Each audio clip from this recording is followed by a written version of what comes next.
Azov dənizində yük gəmisinə edilən hücumdan sonra taleyi naməlum qalan Xaçmaz sakini Fuad Orucovun ailəsi ondan xəbər gözləyir. Lentas xəbər verir ki, Fuad Orucovun yaxınları onun vəziyyəti ilə bağlı hələ də dəqiq məlumat ala bilmədiklərini deyirlər. Ailə üzvlərinin sözlərinə görə, hadisədən sonra gəmidə olan şəxslərdən aldıqları məlumata əsasən, gəmi kapitanı kimi çalışan Fuad Orucov əvvəlcə ekipaj üzvlərinin təhlükəsizliyini təmin etməyə çalışıb.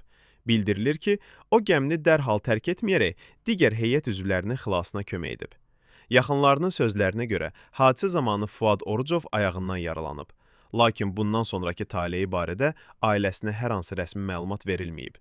Fuad Orucovun valideynləri, həyat yoldaşı və qardaşları aidiyyəti qurumlarla əlaqə saxlasalar da, onun vəziyyəti ilə bağlı dəqiq informasiya əldə edə bilmədiklərini deyirlər. Ailə üzvləri Fuad Orucovun taleyi ilə bağlı onlara rəsmi və dəqiq məlumat verilməsini xahiş ediblər. Qeyd edək ki, Azov dənizinin Taqanrog körfəzində yük gəmilərinə pilotsuz uçuş aparatları ilə hücum edildiyi bildirilir. Hadisə ilə bağlı araşdırmalar davam edir.